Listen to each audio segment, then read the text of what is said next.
Hi everyone. All right, in this video I'm going to be walking you through the basics of the meme assessment that you're going to be completing when we get back from break. You'll also be starting some of the brainstorming this Wednesday on our last day before break. So my hope is that this video will give you a good feel for what's going on with it. All right, and I'm using one of the demos here to help give you a visual of what the expectations are.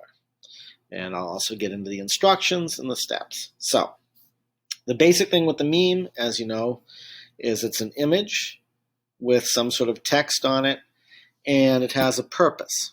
In the case of what you're going to be creating, your goal on the literary side is to show you understand an important issue in the novel. So you're going to connect with something going on in your novel, a rule or whatever. We'll get into that. And you're also going to show that you understand the modes of persuasion. You're going to apply ethos, pathos, or logos to what you have here. And one of the logical fallacies. Doesn't really matter which one, but one that makes sense for whatever you're trying to get across. All right. So here you can see there's an image, and this one's based on the giver. And it has a message. If you take an apple, you are hoarding. So right off the bat, this is connecting to an issue in the novel, right? When he takes the apple and gets yelled at by the speakers for bringing it home after noticing something weird about it. So if you take an apple, you are hoarding. Hoarding leads to shortages. Shortages lead to starvation. Starvation kills the community. Don't be a hoarder. So I can see in this image, it connects to an issue in the novel, and it is using a technique. All right, you've got an image of some community burning here. You got the apple with the skull and crossbones. Right, this is meant to scare the viewer. So this looks like pathos to me, that it's trying to get an emotion going in the viewer. And it's using slippery slope. It's saying, if you take an apple, it causes this, which causes that, which causes that, which leads to this. So taking an apple will kill us all. Don't do that. Right, that's slippery slope. So there's the image and how it incorporates the book and mode of persuasion and a logical fallacy. Now down below is the write-up. Now for each of these examples, I give an example of a 3 response and a 4 response. The paragraph needs to prove that you know what you're doing. So here in a 1-paragraph response, the main idea says there's an important issue in the book that's in this meme, and it uses some key persuasive techniques to get the viewer to do what they want. SIP A is then focusing on connections to the book, showing that this issue comes up in the book. And then SIP B focuses on proving that there's a logical fallacy and a mode of persuasion. And the key is you have to define the term and then say how you're using it in the piece to show you really understand it. So you can read in here where it defines the slippery slope and then says, in this case, here's how it applies. All right, so that's for a 3. That's all you need for a 3. If you're trying to go above and beyond, then you need a little more depth. Down here, you see a 2-paragraph structure where the first paragraph is going to focus on the book, connecting the meme to the book. And it has the same basic thing here about showing how this rule is in the book, but then it takes it a step further and explains the importance for the character and the development. So how that rule and what happens with it then connects to the main character developing. All right, so the deeper level for the 4 is analyzing the importance of the thing, not just showing it happens in the book. But why is this important? Is it a theme, a message? Does it provoke character development? Something along those lines. And then the second paragraph focuses on the logical fallacy and the mode of persuasion. SIP A here is the logical fallacy. SIP B is the mode of persuasion. And if you read through it, it's got a little more depth in how it's explaining it. But the big difference between the 3 and the 4 is the depth in the literary analysis. All right. So that's what you're looking at. So there's one clear example. Now I'm going to flip over to the instructions here to highlight a couple of points about it, and then I'll show you a second example. All right, so back over here, here's the instruction sheet, which spells this stuff out. All right, goes through how the meme has to do what I just showed you. Right, image and text, uses an appeal and uses a logical fallacy. Now there is an exception to having the logical fallacy in the image. That's pretty subtle. Most of you do not need to worry about this at all. All right, but I'm putting it out there because there are always a few people who manage to spot this sort of thing. All right, and I'll show you what I mean. Down here, where I say how to incorporate a logical fallacy, all right, most people do the second thing here, a logical fallacy that's in the image, where you use some sort of illogic. However, another way to show you understand logical fallacies is to find one in the book. And when I show you the second example, I'll show you what I mean by that, where that is perfectly valid, all right, as an analytic point. And certainly more subtle, but perfectly valid. All right, so you include that logical fallacy, and then in your paragraph, you write it up. All right, and I give you a suggested structure for the one paragraph to get a 3 here. All right, if you're looking to go above and beyond, you can reference the examples for how to structure that, and that's fine. I certainly welcome that, but you don't need to. All right, it's perfectly fine to get the 3. It really is. All right, honors students, you might want to push yourself a bit, but that's up to you. All right? So, perspective. What I just showed you is from the government's perspective. All right, it's the government in the society trying to convince people to do or not do something. And I'll show you the same thing for the Fahrenheit example. It's another government one, so that's really the most straightforward. However, you could also do one from the perspective of a citizen, like Montag or Jonas, trying to wake society up, warning them about something. That's perfectly fine. The other thing you could do, and this seems to apply more to Fahrenheit than to the giver, is you could create a meme that's aimed at us here in school, in society, in our world, warning us about something that Bradbury warns us about in the novel. You know, a message about getting away from technology, to turn off the earbuds, whatever.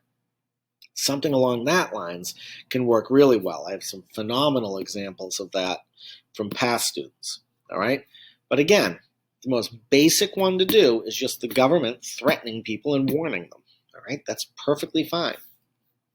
So those are your choices for the perspective.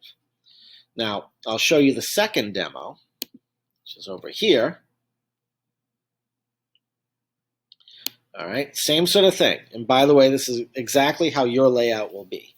Up top, when you turn yours in, you'll have the perspective, who the target audience is, what the goal is, the mode of persuasion, and the logical fallacies, okay? So here you have the image, right? Again, looking at this, I can see a connection to the novel, Fahrenheit 451. You get the big book burning in the background. There's a message, thinking about reading a book, you're fired, clever pun, right? Fire 2 ways. So this clearly connects to an important issue in the novel. I see an authority figure, and I see what seems to be some sort of threat about being burned, which is threatening. All right, so again, from the image, you can see where this thing is going. Here's the 3 response. And again, you have a main idea that connects the message that's in the novel about get away from books, and that it's using persuasive techniques to persuade its viewers. SIP A is focusing on what the meme is doing and its connection to the novel. Right? So here you have evidence from the novel showing that don't read books, turn in your neighbors, all that sort of stuff is an important issue that comes up in the book. So now you've connected it to the novel. And then down here in SIP B, it's identifying the mode of persuasion, ethos, and a logical fallacy. So here you have the whole thing about how Donald Trump using an authority figure, right, which is part of ethos. And then down here, it says, rather than argue facts, it relies on argumentum ad baculum, which is fancy Latin for an appeal to force. You're threatening people. And then it explains the threat. And that's it for the 3. Now the 4 here, you can see there's a little more depth. Same core point here about showing this is an important issue in the book. But then if you look at Sip B, it now connects it to one of the novel's chief antagonists. So we're getting into some literary analysis. And identifies a logical fallacy that's in the book. So down here, it explains Beatty and how Beatty gets into society's perspective. But then this third Stewie here shows how there's a logical fallacy in the book where they are confusing terms. All right? They're stacking the deck here by only using the evidence they want to use to say, hey, everybody's happy, when clearly there's a lot of proof out there that people are not happy. All right, so that's what I mean by you can identify some sort of logical fallacy in the novel. Okay, then down here, same sort of thing we saw before, where part of the paragraph focuses on the mode of persuasion, and then Sip B is identifying a logical fallacy. The appeal to fear is also a logical fallacy. So you can get into different modes, right? Ethos, pathos, right? And here, what they've done is focused on these things as modes, even though you could argue a logical fallacy. Right? The appeal to fear is also a fallacy, just as the appeal to authority is also a fallacy. But they have greater depth here by having that stick to the modes and identifying a fallacy in the book. There's a lot of variety here. It shows depth of understanding. And that's certainly a 4-level response. All right? Again, you don't need that. It's perfectly fine to have this sort of response. It really is. All right? Do not drive yourself crazy with this stuff. So, there are the examples. Here's how we're going to assess it. All right? This is the rubric. And I'm showing you this to make it clear that you shouldn't spend, let me move myself over here like Belinda the Good Witch flying around. Kind of appropriate with my photo this year being from The Wizard of Oz. Notice most of the categories deal with the writing, not the image. The image is right here for the format of the meme. And if you take a standard one that's out there, like Don't Be Bill or Kermit, drinking whatever, and just adapt it, you can still get a 3 with that. All right? The 4 is if you do something creative and original, a lot more thought. That's the 4. But again, you don't have to do that. For the structure, this is paragraphs here. MIPS and SIPs. Follow the format I've shown you, and you're in good shape. All right? Then we get into evidence. Now, the key with evidence is you're using evidence from the book, and you're using evidence from your image. You're using from the book in order to connect to a novel issue, and then bits of your image to show where you're using a mode of persuasion and a logical fallacy. All right, so those both play into this. Analysis here is focusing on how well you're connecting to the novel. And then down here, this analysis focuses on the mode of persuasion and the logical fallacy. They're separated out so that I can see, someone might do great at understanding the novel but be shaky on a logical fallacy.